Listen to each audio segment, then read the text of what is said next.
Assalamualaikum warahmatullahi wabarakatuh. Mari kita simak alur cerita Battle Through the Heavens. Mohon dukungannya untuk like, komen, dan subscribe. Terima kasih sebelumnya, semoga Allah membalas kebaikan semuanya.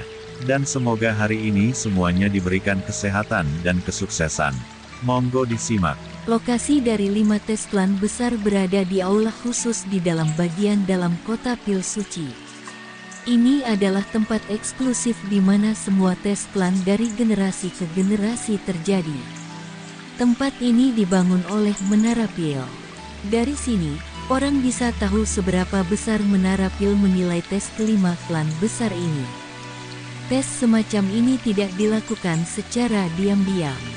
Sebaliknya, itu semi terbuka untuk orang luar. Beberapa orang dengan kualifikasi dan kekuatan yang cukup akan bergegas ke tempat ini sebelum ujian dimulai.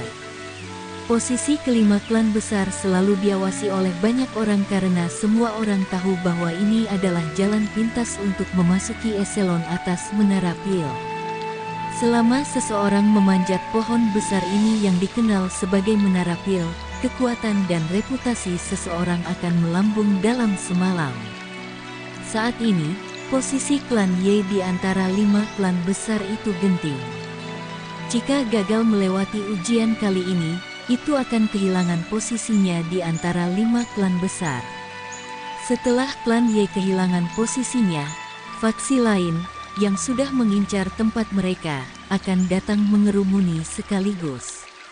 Oleh karena itu, banyak faksi yang ingin masuk ke eselon atas Menara Pil sangat memperhatikan kelima tes klan besar ini. Kelompok Xiaoyan mengikuti Ye Zong ke depan tempat ujian yang sangat megah, yang menduduki sejumlah besar tanah. Mereka menemukan bahwa tempat ini sudah penuh dengan kepala manusia hitam. Kadang-kadang, akan ada sekelompok orang yang tampaknya memiliki latar belakang yang kuat, melewati pertahanan ketat dari pintu masuk aula. Mereka akan berhasil memasuki aula, ayo pergi. Ye Zong melihat ruang ujian yang sangat besar ini. Tinjunya bergetar di bawah lengan bajunya. Tempat ini telah menanamkan kenangan yang mendalam ke dalam pikirannya. Setiap tes akan membuatnya merasa terhina. Ye Zong memimpin untuk berjalan ke pintu masuk aula setelah mengucapkan kata-kata itu. Kelompok Xiaoyan mengikuti di belakang. Kelompok Ye Zong, yang tiba-tiba berjalan ke depan, secara alami cepat menarik perhatian kerumunan orang di sekitarnya. Banyak tatapan segera melesat. Percakapan pribadi meletus di luar aula ketika mereka melihat lencana klan di dada kelompok Ye Zong. Cepat, lihat, mereka adalah anggota dari klan Ye. Hihi, jika mereka gagal lagi kali ini, kemungkinan mereka akan jatuh dari salah satu dari 5 klan besar. Setelah mereka kehilangan perlindungan dari Menara Pil, sepertinya klan Ye tidak akan memiliki waktu yang mudah. Itu benar. Saat itu, klan Ye sangat agung. Hanya klan Dan di antara 5 klan besar yang dapat dibandingkan dengannya. Sayangnya, sekarang, keberuntungan berubah seiring waktu. Kepahitan muncul di mata Ye Zong ketika dia mendengar percakapan orang-orang di sekitar. Penurunan klan Ye tidak diragukan lagi adalah pukulan terbesar baginya. Dia telah menempatkan segalanya untuk kembalinya klan Ye. Sekarang, dia bahkan menaruh semua harapannya pada Xiaoyan. Jika klan Ye gagal lagi, itu akan selesai.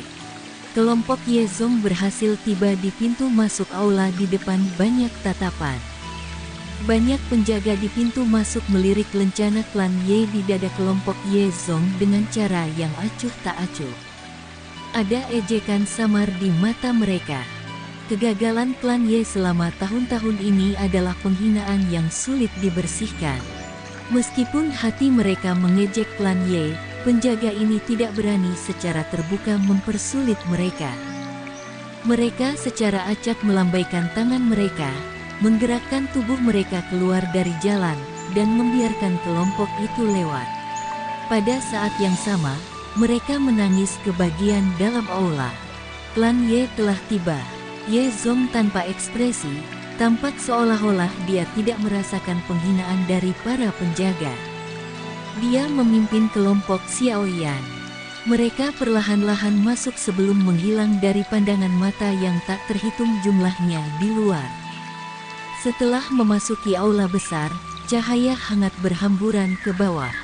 Xiaoyan merasakan bahwa ada banyak tatapan yang berisi berbagai emosi yang ditembakkan dari aula saat cahaya muncul di tubuh mereka. Xiaoyan dengan lembut mengangkat matanya dan menyapu mereka di bagian dalam aula. Pada saat ini, ada sejumlah figur manusia yang duduk di kursi di sekeliling aula. Yang mengejutkan adalah sebagian besar aura orang-orang ini cukup kuat. Jelas, mereka berasal dari beberapa faksi atau klan yang cukup kuat. Ye Zong tidak peduli dengan berbagai tatapan yang datang dari segala arah. Dia sadar bahwa sebagian besar dari orang-orang ini mengantisipasi klan Ye gagal dalam ujian, memberikan tempat yang sangat bagus untuk mereka. Kursi tepat di depan milik klan Dan, Chao, Bai, Qiyu, 4 klan besar. Ye Zong memimpin kelompok Xiaoyan ke kursi untuk klan Ye saat dia memberitahu mereka dengan lembut. Mata Xiaoyan menoleh setelah mendengar ini. Dia memang melihat 4 kursi di depan aula besar. Namun, hanya ada anggota dari 3 marga yang saat ini duduk di sana. Dari lencana di pakaian mereka harus menjadi klan Dan, Bai, dan Qiyu. Mata Xiaoyan pertama berhenti di klan Dan, yang menyimpan profil terendah. Setelah itu, matanya tiba-tiba terhenti. Terkesiap dari mulutnya karena dia melihat sosok kecil yang indah di antara kelompok dari klan Dan. Angka itu adalah aneh. Wanita muda Xiaoyan telah bertemu saat itu di menara cabang ketika dia mengambil tes alkemis. Wanita itu juga menoleh setelah muncul merasakan sesuatu ketika Xiaoyan menoleh. Tatapannya bertabrakan dengan Xiaoyan sejenak sebelum dia buru-buru berbalik. Dia tampak agak pemalu. Gadis ini sedikit asing. Namun, dengan bisa berdiri di tempat itu, kemungkinan posisinya dalam klan Dan cukup tinggi. Mata Ye Zong juga berhenti pada wanita muda itu. Dia mengerutkan kening sebelum mengalihkan tatapannya untuk melihat seorang pria berpakaian biru di sampingnya. Ekspresinya berubah saat dia mengucapkan dengan lembut dan suan. Tidak disangka bahwa dia telah datang, sepertinya dia akan mewakili klan Dan dalam ujian kali ini. Mata Xiaoyan melirik setelah mendengar kata-kata khawatir Ye Zong. Ada seorang lelaki jangkung, berpakaian biru muda, berdiri di samping wanita muda itu. Penampilan pria ini tampan, dan alisnya menunjukkan kelembutan. Namun, kelembutan seperti ini jelas hanya dimaksudkan untuk wanita muda di sampingnya. Meskipun ini adalah kasusnya, itu menyebabkan pria berpakaian biru itu tampak lembut dan halus. Dan Suan, Xiaoyan menggumamkan nama itu di mulutnya. Secara kebetulan, pria berbaju biru itu juga membalikkan kepalanya. Dia bertukar pandang dengan Xiaoyan sebelum memberinya senyuman hangat. Orang ini sangat berbakat dalam hal perbaikan pil.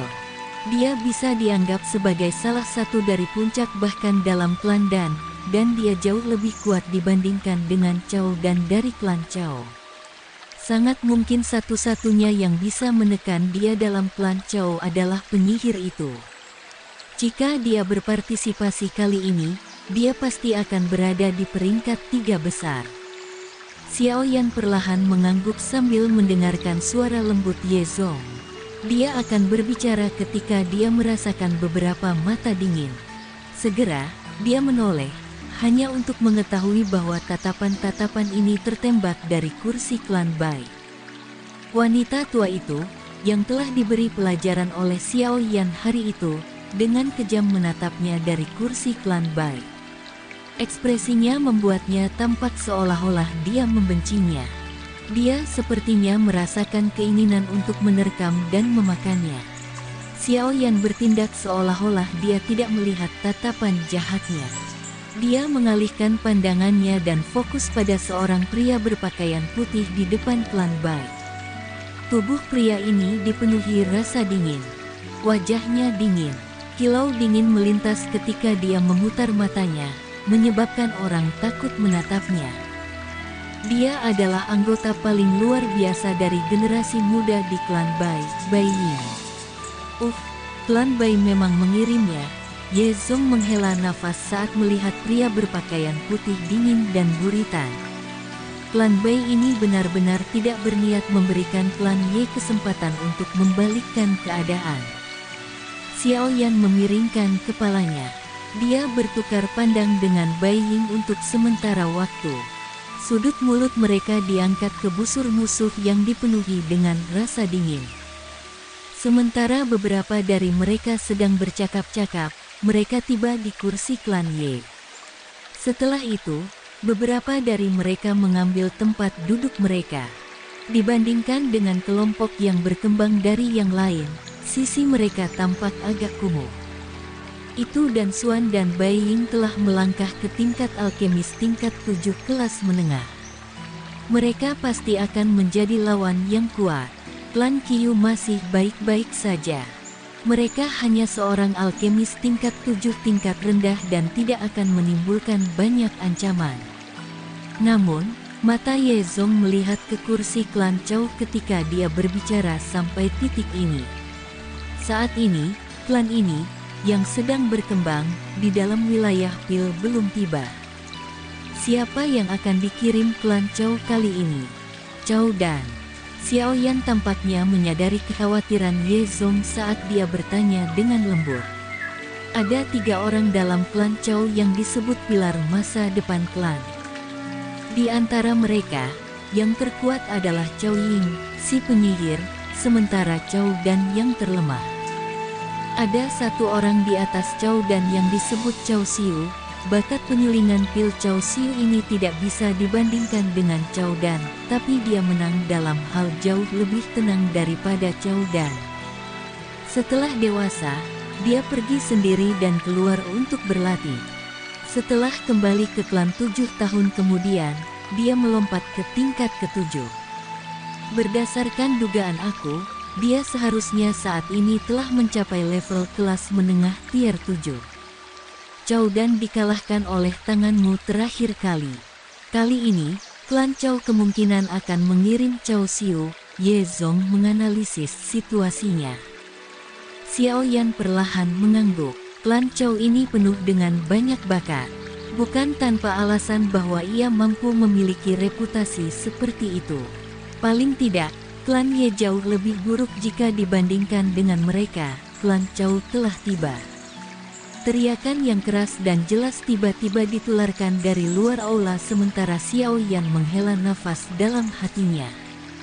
Setelah itu, terus bergema di sekitar aula untuk beberapa waktu. Gelombang keributan terdengar di dalam aula besar ketika teriakan ini muncul. Cukup banyak faksi, yang duduk diam, buru-buru berdiri. Wajah mereka penuh dengan senyuman. Dengan posisi klan Chou saat ini, klan itu layak untuk bootlicking mereka. Xiao Yan juga menoleh. Tatapannya mendarat di pintu masuk ke aula. Pintu yang tertutup rapat di tempat itu perlahan terbuka dan sosok Anggun berjalan dari bayang-bayang dengan langkah-langkah yang lembut dan lamban. Sosok Anggun ini berjalan keluar dari bayang-bayang dan muncul dalam cahaya. Suasana di dalam aula besar langsung menjadi lesu karena penampilan sosok ini. Wanita ini memiliki sosok yang tinggi dan indah. Dia mengenakan gaun berwarna hitam yang memancarkan jejak sikapnya yang dingin dan angkuh. Kulitnya seperti salju. Rambutnya yang panjang tersebar di pundaknya secara acak. Wajahnya tipis, tetapi sangat indah. Tampak seperti patung porselen yang membuat seseorang merasakan keinginan untuk mengaguminya dengan kagum. Wanita ini berdiri di pintu masuk aula. Dia mengangkat matanya sedikit. Matanya yang panjang mengandung sedikit kemalasan sementara memancarkan jejak pesona, menyebabkan dia tampak sangat memikat. Cukup banyak orang. Mata malas wanita berpakaian hitam itu perlahan-lahan mengamati bagian dalam aula besar itu. Siapapun yang tertangkap oleh matanya akan merasakan panas yang berapi-api dan rasa takut meningkat di hati mereka. Wanita ini benar-benar penuh dengan godaan.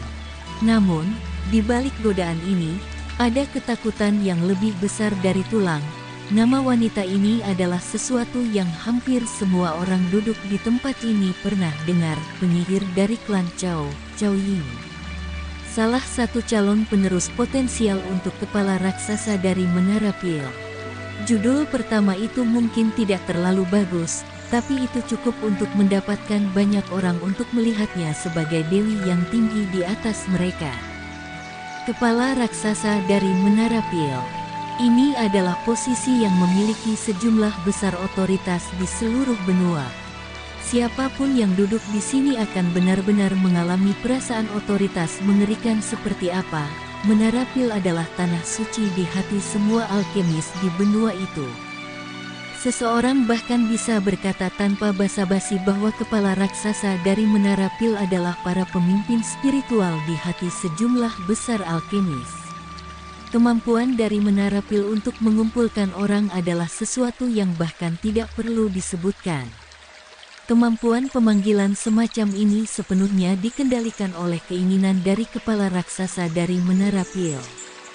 Chao Ying, jenius paling luar biasa yang pernah dihasilkan oleh klan Chao, adalah murid pribadi dari salah satu dari 3 kepala raksasa dari Menara Pil. Dengan arah yang dia kembangkan saat ini, sudah pasti mungkin baginya untuk menjadi penerus potensial dari salah satu kepala raksasa Menara Pil 1 abad kemudian. Terlebih lagi, jika dia beruntung, dia mungkin bahkan bisa menghapus judul potensi. Pada saat itu, dia akan menjadi salah satu dari beberapa kepala raksasa wanita sejak Menara Pil didirikan. Cahaya yang menyilaukan di atas kepala wanita yang penuh pencapaian luar biasa ini cukup untuk membuat semua orang di aula memandangnya. Wanita berpakaian hitam itu menyapukan pandangannya ke arah aula. Dia tidak menyapu matanya atas yang lain. Sebaliknya, matanya berhenti di kursi klan Dan. Tentu saja, matanya tidak berhenti pada Dan Xuan yang hangat dan elegan. Sebaliknya, mereka melihat gadis muda yang penakut di sampingnya. Wanita muda itu menyatukan alisnya setelah tampaknya telah merasakan fokus Chao Ying. Mata mereka saling berpotongan sebelum wanita muda itu segera mengalihkan pandangannya. Senyum mempesona muncul di wajah Chao Ying ketika dia melihat dia berpaling. Chao Ying menggeser langkah kakinya dan berjalan ke kursi klan Chao. Para anggota klan Chao mengikuti di belakang. Xiao Yan akhirnya melihat orang yang akrab di antara kelompok ini, Chao Dan. Pada saat ini, Chao Dan mengikuti di belakang Chao Ying. Mata bawahnya sesekali melayang ke sosok memikat di depannya. Ada kegemaran yang sangat tersembunyi di dalam matanya. Tatapan Xiao Yan berhenti sejenak di Chao Dan sebelum berbalik ke pria kuat lainnya. Orang ini memiliki wajah serius. Alisnya cukup tebal, memberinya perasaan yang tegas. Dia adalah satu-satunya laki-laki dari klan Chao yang tidak merasakan sedikit pun tekanan ketika berdiri di belakang Chao Ying.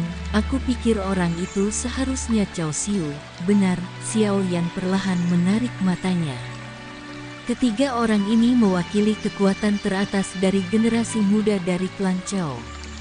Tentu saja, jika itu Chao Ying, itu mungkin bahkan beberapa orang yang lebih tua dari klan Chao akan dikalahkan olehnya.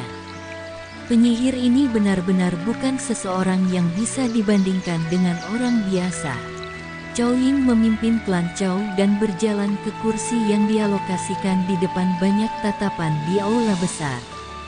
Jejaknya sedikit berhenti ketika dia melewati klan Dan. Dia menoleh. Matanya yang cantik mendarat di atas lemah wanita muda sambil tersenyum manis. Sister Dan Chen, sudah lama sejak kita terakhir bertemu. Wanita muda itu, yang dipanggil Dan Chen, hanya merendahkan dagunya di hadapan ucapan Cao Ying. Dia tidak banyak bicara, tidak terduga kamu juga datang kali ini. Itu mungkin karena pertemuan pil, kan? Haha, klan dan benar-benar sudah berusaha keras. Mungkinkah itu berencana untuk merangkul tempat juara pertemuan pil kali ini? Cao Ying menutup mulutnya dan tertawa pelan. Dan Chen muncul seperti gadis kecil di bawah sikap dingin dan arogan Cao Ying. Dia tidak menunjukkan sedikitpun upaya untuk berbicara secara verbal dengan Cao Ying. Nona Cao Ying pasti bercanda. Juara dari pertemuan pil musim ini pasti akan mendarat di tangan kamu. Orang lain tidak memiliki kualifikasi pada, dan Xuan, yang berada di depan dan Chen, tersenyum dan menjawab atas namanya. Kamu benar-benar memiliki cara dengan kata-kata. Namun, kamu bisa lupa untuk membuatku menurunkan kewaspadaan karena mereka. Cao Ying tidak berkomentar di hadapan kata-kata dan Xuan. Matanya yang cantik menatap dan Chen saat dia dengan lembut berkata, tetapi aku benar-benar ingin tahu seberapa kuat kamu dibandingkan dengan saat itu setelah tidak melihat kamu selama 2 tahun. Keadaan itu, aku ingin tahu apakah kamu telah sepenuhnya melangkah ke dalamnya. Dan Chen tidak lagi mengungkapkan penampilan yang halus ketika seseorang menyebutkan sesuatu yang berhubungan dengan perbaikan pil. Dia tampaknya telah berubah menjadi orang lain. Matanya terfokus pada Cao Ying ketika dia berkata, aku juga ingin tahu. Cao Ying tidak sedikit terkejut dalam menghadapi transformasi mendadak dan Chen. Sebaliknya, dia tertawa dan mengangguk dengan lembut. Dia melambaikan lengan bajunya, berbalik, dan berjalan menuju kursi klan Cao. Jejaknya bahkan tidak berhenti ketika dia melewati klan Ye di sepanjang jalan. Dia menaiki tempat duduknya di depan dan perlahan-lahan duduk. Cao Ying benar-benar mengabaikan klan Ye, tetapi Cao dan tiba-tiba menghentikan langkahnya. Dia mengungkapkan senyum dingin kepada Xiao Yan dan berkata, tidaklah disangka bahwa kamu benar-benar telah melakukan intervensi dalam masalah ini. Xiao Yan mengangkat matanya, tersenyum, dan mengabaikan Cao dan rasa dingin melintas di wajah Cao dan ketika dia melihat Xiao Yan benar-benar mengabaikannya. Dia baru saja akan mengeluarkan tangisan dingin ketika pria yang sangat kuat itu mengulurkan tangan untuk menghentikannya. Pria itu melirik Xiao Yan dengan acuh tak acuh dan berkata, ayo bergerak. Apa yang akan terlihat jika kamu membuat keributan besar di sini?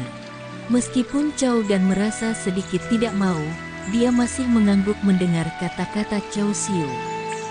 Setelah itu, dia mendengus dingin dan berjalan ke kursi klan Cao. Apakah kamu Xiao Yan itu? Aku telah mendengar Cao dan menyebut kamu. Pria itu menatap Xiao Yan sebelum berbicara dengan samar. Mata Xiao Yan menatap pria ini dengan tubuh yang cepat dan ganas. Melihat penampilan luarnya, sangat sulit untuk mengatakan bahwa pihak lain adalah seorang alkemis tingkat tinggi. Namun, orang ini memang seperti yang digambarkan Ye Zong padanya.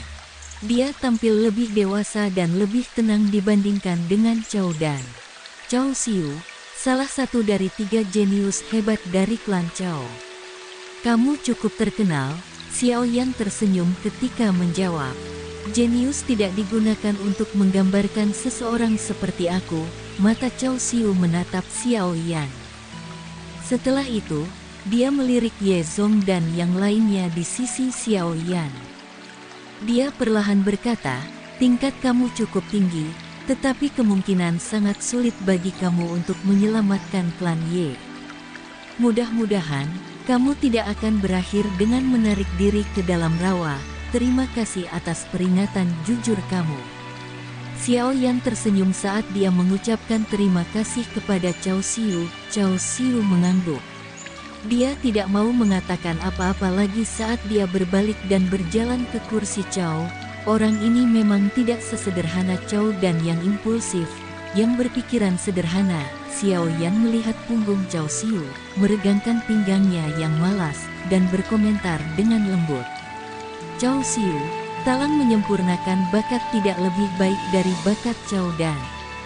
Namun, prestasinya lebih besar dari Cao Dan. Ye Zong mengangguk dan menghela nafas. Orang ini memiliki ketekunan yang kuat. Klan Cao memang sangat beruntung memiliki Cao Ying dan dia. Kakak, apa yang ada untuk kamu dan yang dibicarakan orang itu? Kamu harus membantu aku membalas dendam kali ini. Selama kau bisa menghentikan bocah itu masuk ke 3 besar, klan Ye akan selesai. Cao Dan memandang Cao Xiu yang duduk di sampingnya. Cao Dan berbicara dengan ketidakpuasan. Cao Xiu meliriknya. Dia agak menjawab, dia bukan orang yang sederhana. Aku tidak terkejut dia bisa mengalahkan kamu. Dia mungkin benar-benar akan masuk ke 3 besar kali ini. Dia juga seorang alkemis kelas 7 tingkat menengah, dan dia telah mencapai ini pada usia seperti itu. Selain itu, ia tidak memiliki arogansi yang biasa dari orang muda. Jelas, kondisi mentalnya baik, memang tidak mengherankan jika dia masuk 3 besar dalam tes ini. Cao Ying, yang duduk di posisi pemimpin, bermain dengan manik-manik giok bulat menggunakan panjangnya, salju tangan putih. Dia tidak berbalik ketika dia mendengar percakapan di antara keduanya. Semua yang dia lakukan adalah secara acak mengucapkan beberapa kata. Cao Dan merasa lebih tidak senang setelah mendengar ini. Sepertinya dia tidak senang karena kedua orang ini telah mengevaluasi Xiao Yan dengan sangat tinggi. Namun, dia tidak berani berkomentar apapun pada Cao Ying. Oleh karena itu, dia hanya bisa menelan kata-kata di mulutnya dengan cara yang putus asa. Tanah di dalam aula besar tiba-tiba mulai bergetar setelah anggota klan Cao mengambil tempat duduk mereka. Posisi kelima klan besar bergeser mundur seperti beberapa tanah bergerak. Dalam sekejap mata, tanah terbuka yang sangat luas muncul di tengah aula. Seorang pria tua berambut putih, yang dipenuhi dengan energi, perlahan melangkah keluar ketika arena muncul. Matanya perlahan menyapu aula saat dia tersenyum dan berkata, karena kelima klan besar telah tiba, aku yang lama tidak akan mengatakan terlalu banyak. Tes musim ini akan dilakukan oleh aku. Tidak ada yang keberatan, kan? Hehehe, Tetua Seng, dengan statusmu di dalam menara pil, siapa yang berani meragukanmu? Hanya Cao Ying membalas dengan senyum indah ketika lelaki berambut putih itu tertawa karena status orang ini sedikit terlalu tinggi untuk cukup banyak orang yang duduk di sini. Tetua ini disebut Seng Yao. Dia adalah salah satu dari 8 tetua besar dari Menara Pil dan memiliki suara besar di dalam Menara Pil. Dia bisa digambarkan sebagai eselon atas Menara Pil yang sebenarnya. Ye Zong dengan lembut memperkenalkannya di samping telinga Xiao Yan. Xiao Yan sedikit mengangguk. Dia merasakan tekanan samar saat pria tua berambut putih ini muncul. Tekanan semacam ini berasal dari dalam jiwanya. Karena itu, dia mengerti bahwa lelaki tua berambut putih ini bukan orang biasa. Kamu perempuan, tidak perlu bagimu untuk menjilat sepatu botku. Tulang lama aku ini tidak bisa menahannya, orang tua berambut putih itu menyeringai. Setelah itu, dia mengayunkan matanya ke sekeliling arena dan berkata, sudah waktunya. Para kandidat untuk 5 tes klan besar, silakan masukkan. Percakapan pribadi di dalam aula besar menjadi sunyi setelah kata-kata ini diucapkan oleh tetua berambut putih. Xiao Yan lembut menghisap nafas udara. Tinjunya perlahan mengencang di bawah lengan bajunya. Dia menoleh, hanya untuk melihat antisipasi cemas di mata Ye Zong dan Xin Lan. Kakak laki-laki Xiao Yan, lakukan yang terbaik. Xiao Yan tersenyum saat melihat wajah cemas dan ceria Xin Lan. Suatu kebanggaan melonjak keluar dari hatinya. Setelah itu, dia dengan lembut berdiri di depan mata seluruh aula. Akhirnya akan dimulai. Semoga kebaikannya dibalas oleh Allah. Dan semoga hari-hari sedulur semuanya diberikan kebahagiaan, kesehatan, dan kesuksesan. Terima kasih. Assalamualaikum warahmatullahi wabarakatuh.